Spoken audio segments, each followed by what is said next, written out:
안녕하십니까. 김상규입니다.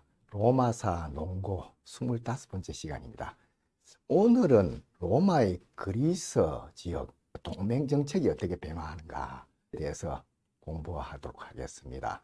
그 당시의 지중해 상황입니다. 빨간 게 로마인데 그리스를 완전히 속주화하기 전에 카르타고도 그 당시에 살아있는데 이것도 멸망하고 속주화가 됩니다. 마키아벨리는 공화정국을 위대하게 만드는 진정 올바른 대외 정책에 대해서 이건 19장에서 논의하고 있는데, 주민수가 증가하더라도 속국이 아닌 동맹국을 두고, 그리고 정복한 국가를 지키기 위해서 식민지를 만들고, 이것이 바로 공화국을 위대하게 만드는 길이다. 또 이건 4장에서는 공화국이 영토를 확장하는 방법의 3가지를 이야기하고 있는데, 첫째가 혼자서는 국방이 안 되니까 연맹에 가입하는 거죠. 요거는 힘이 없을 때 쓰는 방법이고, 어느 정도 힘이 좀 세지고 나면 동맹을 못 맺대 로마가 주도권을 가지고 다 연맹에 대해서 한마디 할 수 있는 그런 동맹 방법을 택하는데, 이건 로마 연합이라 그럽니다. 마지막으로는 속주화인데, 로마가 진짜 힘이 세지고 나서는 자신감이 생기니까 속주화하는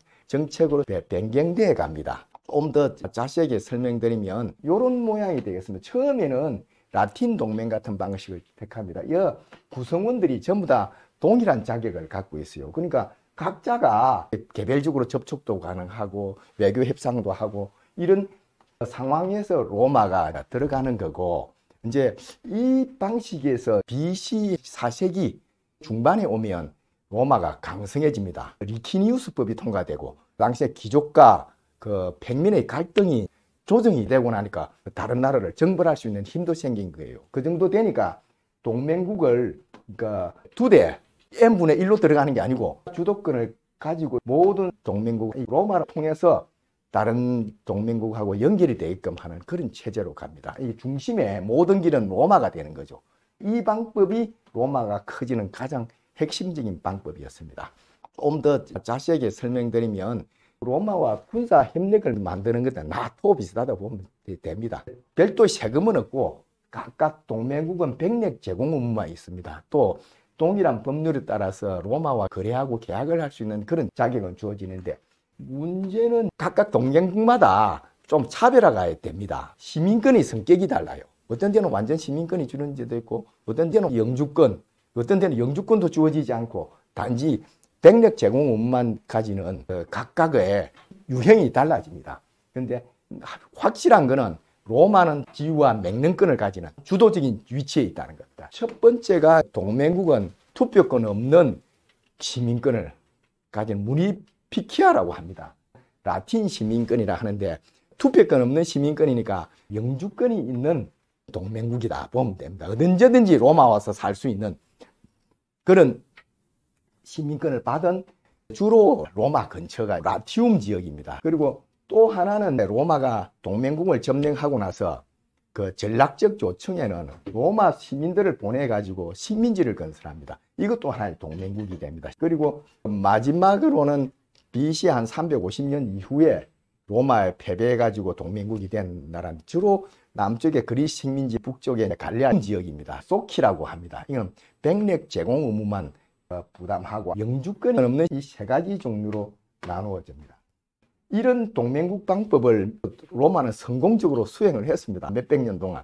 그러니까 아무래도 여기 익숙하죠. 그러니까 그리스 가서도 이걸 적용해야 되겠다 하는 생각을 가지게 됩니다. 왜냐하면 그리스는 로마보다 더 뛰어난 문명을 가진 사람들이니까 어느 정도 예우하는 차원에서 동맹국 정책을 써야 되겠다는 생각을 가졌던 것 같아요. 스페인 같은 데는 야만족이니까 그냥 속주를 만들어 봐야 되는데, 그리스는 문명을 가진 오히려 자기들이 존경하는 대상이니까 당연히 동맹국으로 맺는 게 옳다고 생각해서 이 전략을 쓰는데, 이게 점점 변천해 갑니다. 로마의 정책은 세력 균형과 현상 유지에 있습니다. 그런데 BC 196년에 2차 마케도니아 전쟁 후에 로마가 그리스로 진출하게 되지 않습니까? 그때 플라미니누스 집정관이 그리스 문명을 참 좋아했어요. 그래서 그리스에 완전한 자유를 부여하고 마케도니아를 해체를 하지 않습니다. 땅은 좀 뺏었지만 국제를 유지하게 해주는 그런 전략을 취합니다. 그런데 BC 189년에 안티오코스 전쟁이 일어나요.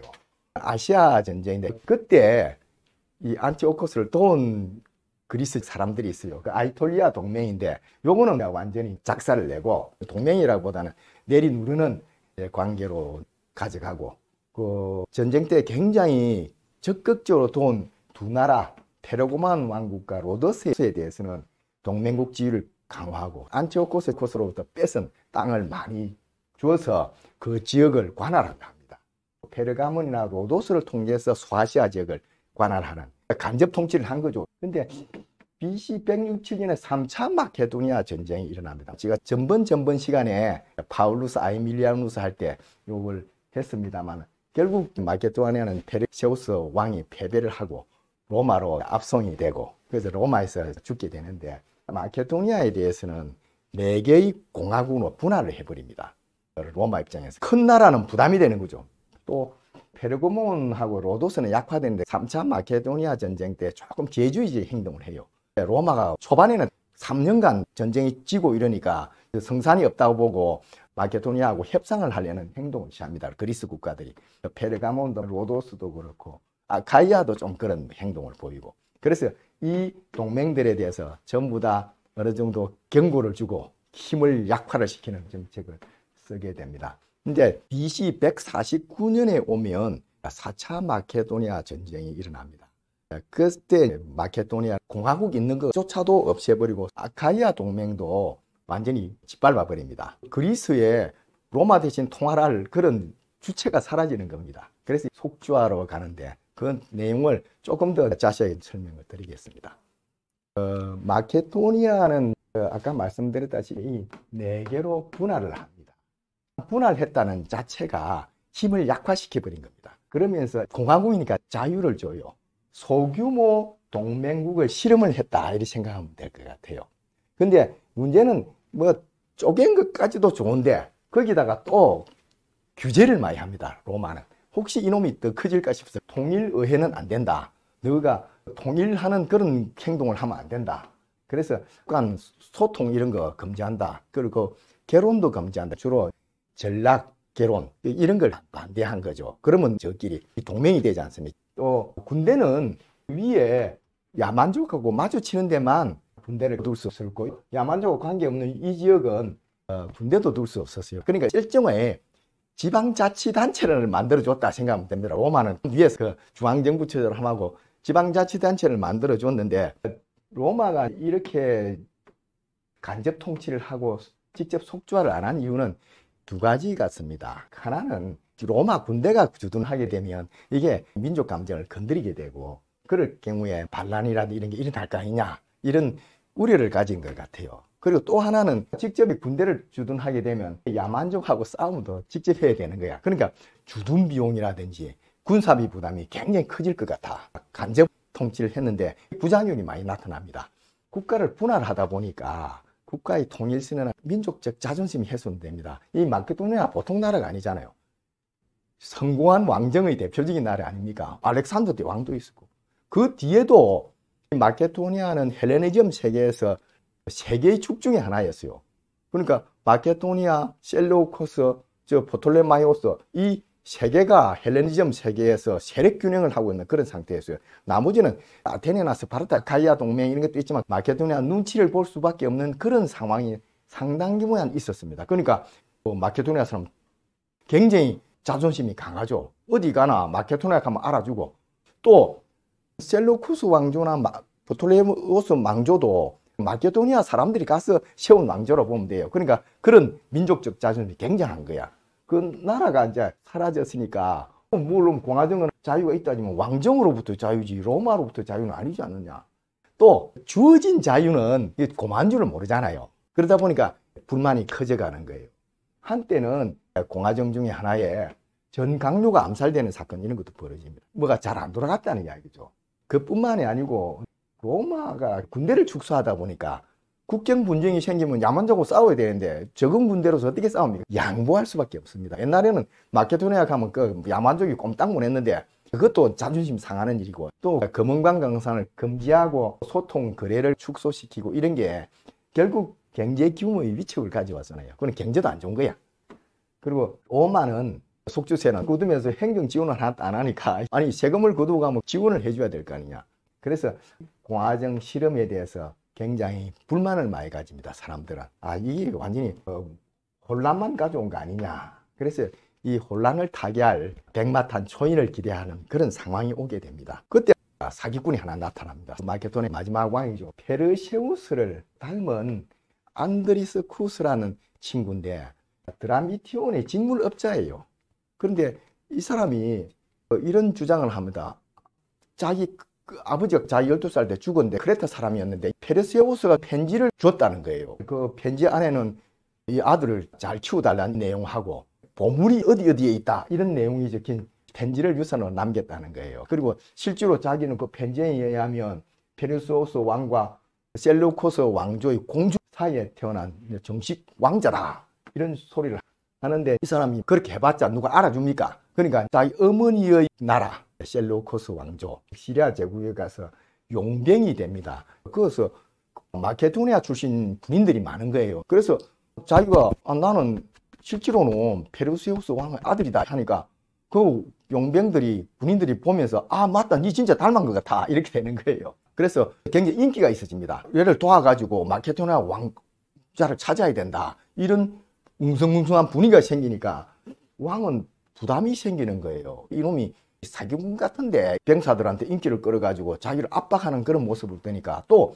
로마한테 들키면 모반이 되지 않습니까? 그래서 로마로 압송을 해버립니다. 로마 언론은 완전 미친놈이다, 사기꾼이다 이렇게 된 거예요. 그 당시에 페르세우스는 이미 죽었고 자기가 주장하는 필리포스라는 이 왕자도 이미 BC 163년에 죽어버린 거예요. 그래서 이놈은 사기꾼이다 해갖고 로마 시골의 마을에 유배를 시켰는데 별로 위험성이 없다 생각하고 감금을 소홀히 했던 것 같습니다. 그러다 보니까 다시 도망을 쳐가지고 밀레토스로 기양을 합니다. 기양을 했어도 또 잡혀요. 왜냐하면 자꾸 나 페르세우스의 아들이다 그러니까 그 관리들이 이상할 거 아닙니까? 그래 다시 잡아가지고 로마 관리한테 어떻게 할까요? 물어보니까 그놈 미친놈이다. 풀어줘도 된다. 그래서 다시 석방이 됩니다. 이런 우여곡절을 겪고 있는데 결정적인 순간이 뭐냐면 페르가몬에 사는 칼리파란 여성이 있었어요. 이 여성이 원래 그 페르세우스의 첩이었습니다. 칼리파가 보니까 이놈이 필요성이 있어 보이거든.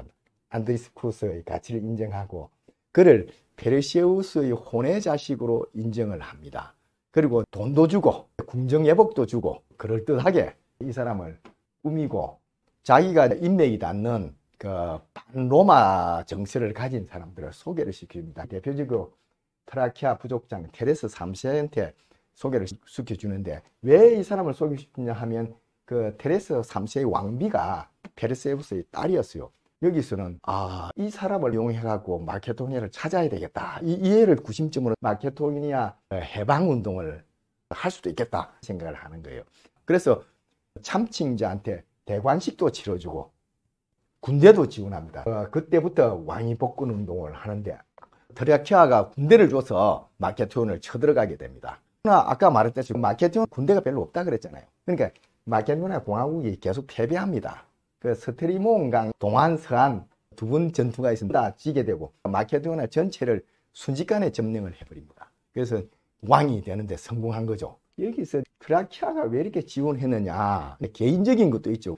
자기 왕비가 마케도니아의 공주니까 그에 대해서 지분이 있다 생각하고 테레스가 3세가 지원을 한 것도 있고, 트라키아가 군대를 줘서 마케도로 점령하면 그 경제 정치의 영향력이 막대할 거 아닙니까? 그리고 세력을 확대하는 로마에 대한 공동 대응도 되고, 또 그 당시에 공주가 와 있다 보니까 그런지 모르지만 마케도니아의 반로마 행동을 한 많은 사람들이 트라키아로 망명해 있었습니다. 이런 사람들이 복원 운동을 하고 돌아가서 재산과 그 자리를 찾겠죠. 그래서 지원을 굉장히 열성적으로 한 것 같은데, 또 마케도니아가 여러 가지 그 위축이 되니까 트라키아도 힘들어지는 거 아니냐. 특히 마케도니아의 군대 축소가 트라키아를 힘들게 만들었구나 하는 생각이 듭니다. 옛날에 마케도니아 강성할 때는 그 기병의 3분의 1, 보병의 5분의 1이 트라키아 사람들이었어요. 트라키아에서 많은 군대를 충원하고 있었다. 마케도니아 멸망으로부터 이 사람들이 직장을 다 잃은 거죠. 그러니까 어떻게든 마케도니아를 살려야 되겠다, 이런 생각을 강하게 가졌던 거 아닌가 생각이 듭니다. 요게 그 당시에 트라키아 기병들이고 요게 이스탄불이 있는 이 지역이 옛날 트라키아 지역이었습니다. 또 하나 관심을 기울일 내용은 참칭자가 진짜였을까 하는 내용입니다. 대부분 고대 학자들은 부인합니다. 그런데 독일의 베네딕트 니시에 교수는 이분입니다. 이분만 가능성이 좀 있다 이런 이야기를 합니다. 그 가능성은 외모가 비슷했던 것 같아요. 또 하나는 확고하고 끈질긴 자기 주장입니다. 이 사람이 고난을 많이 겪지 않습니까? 그 고난을 겪으면서도 자기 주장을 굽힐 줄 않았다. 보통 가짜 같으면 한 번만 꺾여도 그냥 사라질 텐데 이 사람 계속한 거 보면 뭐가 있지 않겠느냐. 페르세우스의 첩이었던 갈리파가 지원하고 또 옛날에 왕들은 씨를 많이 뿌렸잖아요. 그러니까 종종 숨은 애인이나 숨은 아들을 많이 두었다. 그 중에 하나일 수도 있지 않겠느냐. 또 왕이 된 후 페르세우스의 편지에 말한 그 본부를 찾았다고 하더라. 그런 걸 보면 사실 수도 있겠다. 이런 주장을 했던 것 같습니다. 그런데 가짜라는 주장은 페르세우스와 라오디케의 정식 자손 주장은 사실이 아니다. 왜냐면 아들 필루포스는 로마에서 페르세우스가 죽고 나서 2년 후에 죽은 게 기록에 남아 있습니다. 둘째 아들 알렉산드로는 로마의 서기가 되어서 살아갔고 또 외삼촌격인 시리아의 왕 데메트리우스가 로마로 압송하지 않습니까? 그 자체가 이게 가짜라는 걸 증명하는 거 아니겠느냐. 그리고 로마 원론도 검증했지 않느냐. 로마에서는 페르세우스의 후손들을 다 데려왔었는데 그 확인 가능하지 않느냐. 그래서 사실이 아닐 거다. 닮았다는 것도 옛날에는 뭐 사진이 있는 것도 아니고 있다면 그 주화 동전에 조각해 놓은 것밖에 없다. 그건 좀 불분명하니까 그래서 많은 사람들은 이 사람은 거짓이다. 그런데 동조를 하는 상황입니다.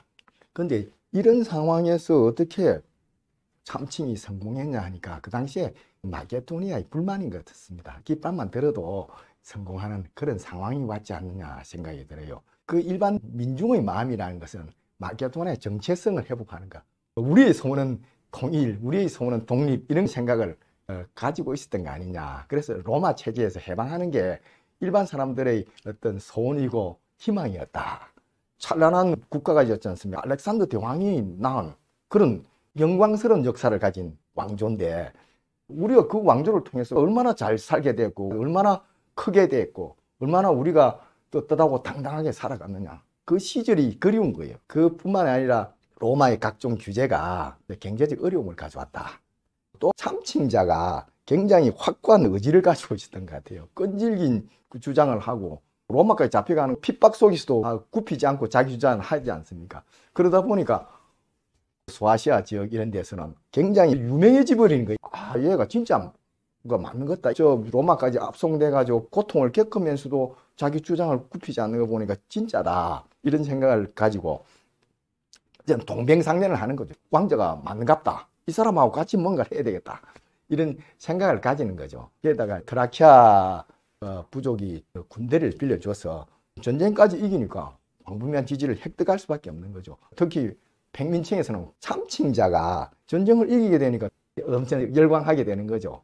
그래서 성공하게 되었다는 말씀을 드립니다. 그에 비해서 로마는 좀 안이한 대응을 하게 돼요. 처음에는 마케도니아에 반란이 일어났다 그러니까 스키피오 나시카를 보냅니다. 이 사람은 그때 제가 카르타고 할 때 설명했는데 카르타고를 멸망시켜야 된다 이런 주장을 항상 하는데 이 사람은 카르타고는 존속되어야 된다 연설을 한 사람입니다. 그리고 이 사람이 한니발을 패배시킨 스키피오 아프리카누스의 사위입니다. 물론 대단한 로마 정계에 굉장히 힘 있는 사람이지만 아무 병사도 없이 보내버려요. 그러니까 네가 평화적으로 한번 해결해보라. 왜냐하니까 이 참칭자가 뭔 군대를 앞에서 뵐 거 있겠느냐. 잘만 하면 주변 사람들이 외교로서 해결될 수 있겠다. 이런 안이한 생각을 했던 것 같아요. 그래서 평화협정을 시도하는데 안드레스 쿠스는 좋다 그러면 내 왕으로 인정해달라 하는데 그걸 해줄 수가 있습니까? 로마 입장에서는 그게 안 되는 거예요. 그래서 시간만 벌다가 유벤투스 파라나한테서 일개 군단을 지원받습니다. 근데 이것도 로마의 안이한 생각이라, 옛날에 그 페르세우스 진짜 왕이 있을 때 2개 군단 갖고 이겼지 않느냐. 근데 가짜 왕이니까 1개 군단만 해도 충분하지 않느냐 이런 생각을 가졌는데, 그게 잘못 본 거죠. 안데스쿠스가 대관식 후에는 옛날에 마케도니아 군대를 다 끌어모아 버렸어요. 몇만의 병력을 가지고 있는 거예요. 근데 로마는 1개 군단 가지고 공격을 했는데 적을 깔본 거죠. 그러다가 전멸을 합니다. 다르나 사령관조차도 전사를 하고, 이렇게 패배 본 적이 없어요. 그러니까 로마는 경악을 하고 이제 제대로 된 군대를 보내야 되겠다는 생각을 해요. 이제 참칭왕은 로마를 일개 군단을 전멸을 시키니까 얼마나 인기가 올라가겠어요. 그런 상황에서 이제 테살리아라든지 옛날에 마케도니아 지역을 다시 확장을 하고, 그리고 그 당시에 카르타고와 로마와 싸우고 있었는데, 카르타고하고도 외교 지평을 넓히는데, 문제는 반대파를 숙청을 해요. 자기 힘이 세지니까 친로마파라든지 공화정파를 강경 탄압합니다. 법도 무시하고 잔인하게 처벌을 합니다. 어떻게 보면 내부 분열을 가져올 수 있는 그런 정책을 해버립니다. 근데 로마는 보급으로 이긴다는 말이 있어요. 이게 뭐냐면 로마는 기심으로 이긴다. 장기전에 강하다. 그리고 실제로 로마는 계속 마케도니아 전쟁을 2차, 3차 했는데 다 초반에는 다 헤맸어요. 2차 마케도니아 전쟁 때도 집정관 2명이나 와서 아무 할 일 없이 하다가 3년 차에 왔어야 승리를 하게 됩니다. 3차 전쟁 때도 마찬가지입니다. 집정관이 3명이나 3년간이나 허송세월을 하고 나서 파울루스 아이밀리아누스가 페르세우스를 완전히 전멸을 시키는데, 그 보면 처음에는 로마도 상황 판단 못 하다가 지다가 한 2년 정도 지나고 나니까 저쪽도 완전히 파악하고, 여기도 뛰어난 장군을 보내고, 이래서 항상 승리하는 결과를 가져와요. 이번에도 마찬가지입니다. 사령관까지 전사하는 처절한 패배 로마는 이제 이거 함부로 해서 안 되겠다 생각을 해요. 그런데 당시에 로마는 카르타고와 전쟁을 하고 있었습니다. 그래서 집정관급을 거기에 집중해야 됐기 때문에 집정관급을 못 보내고 그 법무관을 보냅니다. 근데 법무관한테는 보통 1개 군단만 주어졌는데 킨투스, 칼킬리우스, 메텔루스한테는 2개 군단을 줍니다. 왜냐하면 1개 군단 보내다가 전멸을 하지 않습니까? 근데 이 사람이 대단한 사람이에요. 물론 이 전쟁을 이기고 나서 그렇게 된지는 모르겠는데, 이 사람의 아들이 4명이 있고 딸이 3명이 있었는데 아들 4명이 다 집정관이 됩니다. 그리고 딸 3명도 시집을 따가서 사이들이 또 집정관이 많이 되고, 그러니까 이 사람 후에 약 30년 한 세대 동안에 이 사람 집안이 로마를 사실상 통치를 합니다. 우리 안동김 씨 같은 그런 세도가가 됩니다.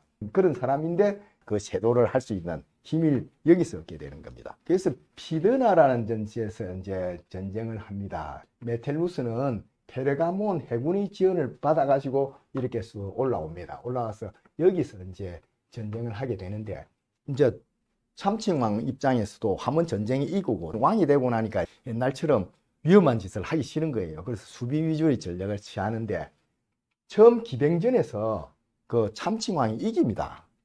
그 로마군에 우세하게 되는데, 그걸 믿고 그랬는지 이 사람이 전략적 오판을 해요. 로마군을 깔봤는지 배우 공격용인지는 모르겠는데 군대를 일부를 빼가지고 저 테살리아로 보내버립니다. 그러니까 군대가 굉장히 약화됐지 않습니다. 게다가 테레스테스라는 마케도니아 장군이 로마로 기순해 옵니다. 아마 친로마파를 숙청하고 이랬으니까 자기가 비전이 없다고 생각했는지, 또 로마가 강력하게 나오니까 이 전쟁은 이길 수 없다 생각했는지 로마로 기순을 하게 됩니다. 그러니까 이런 게 있다 보니까 메텔루스는 전력을 기울여서 나머지 그 안드리스쿠스 참칭왕의 군대를 공격을 해서 승리를 하게 됩니다. 여기서 군대를 안 빼돌렸으면 안 질 수도 있었는데 이 사람이 너무 안이하게 생각했던 것 같아요. 전략적 오판을 해서 결국 패배하는데 트라키아까지 도망을 갑니다. 그래서 다시 군대 모아가 싸우려고 그랬는데 그 군대를 제대로 정비를 하기 전에 메텔루스가 급습을 해서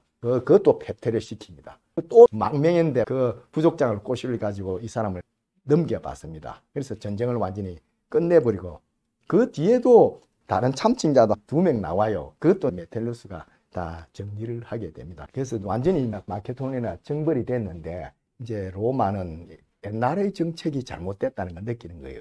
로마 감정이 이렇게 큰 거는 우리가 좀 잘못한 거 아니냐, 그러니까 간접 통치의 약점 이런 걸 인식하고 통치 구조를 전면 개편하는데 기존 방식으로 돌아갈 수 없는 것이 참칭자가 워낙 친로마파를 많이 죽이다 보니까 공화국을 만들어봤자 운영할 사람도 없는 거예요. 그래서 로마가 직접 통치할 수밖에 없는 상황이 옵니다. 사개공화국 아예 폐지하고 로마 총독과 재무관이 상주하는 그런 정책을 취하게 됩니다. 이제 그 공화국을 없애버렸으니까 국경 방어도 로마가 직접 하게 되는 거죠. 그런데 군대를 상주하는 건 잘못하면 감정을 상할 우리가 있다 그랬잖아요. 그래서 우리는 국경 방어한다 이런 명분으로 마케도니아 주둔을 하게 됩니다. 그러면서 행정구역도 통일해 버립니다. 그뿐만 아니라 옛날 마케도니아, 일리리아라든지 에피루스, 테살리아까지 포함해서 마케도니아 속주를 만들고 총독이 다스리는 시스템을 만듭니다. 근데 로마는 아무래도 군대를 많이 보낼 여력은 없었어요. 돈이 많이 드니까. 그 부족한 병력은 에그나티우스 대로를 건설 시스템으로 보강을 합니다. 근데 몸디는 그렇게 말합니다. 이제 직접 속주 총독이 다스리지만은 지금까지 그리스 연맹의 통치나 기존 자치 행정보다 훨씬 훌륭했다는 게 나중에 증명되었다 합니다. 그만큼 로마 사람들이 도덕적이었다는 뜻이죠. 로마 원로원에서는 속주 총독을 굉장히 비난을 많이 합니다. 총독이 가렴주구처럼 끌고 모았다 하는데도 그 나라 사람이 통치하는 것보다 훨씬 낫다는 그런 평가를 하는 거죠. 아까 말한 에그나티우스 도로는 이렇게 로마서 출발해 오도록 만드는데 빨리 군대를 보급할 수 있는 그런 시스템을 구축한 거죠. 로마는 상주시키는 군대를 최소한으로 줄이는, 그러면서 세금을 줄이는, 국가 운영의 비용을 줄이는 노력을 참 많이 했다 하는 생각이 듭니다. 동맹국 정치도 마찬가지입니다. 동맹국을 유지한 것도 국가 통치의 비용을 줄인 겁니다. 직접 통치함보다도 간접 통치함으로써 비용을 줄이는 거죠. 우리나라 요새 자꾸 큰 정부 하는데 로마가 공화국을 오래 유지한 비결이 비용을 줄여야 세금이 적어진다는 그런 노력을 우리가 느낄 수 있습니다. 오늘은 여기까지 하겠습니다. 감사합니다.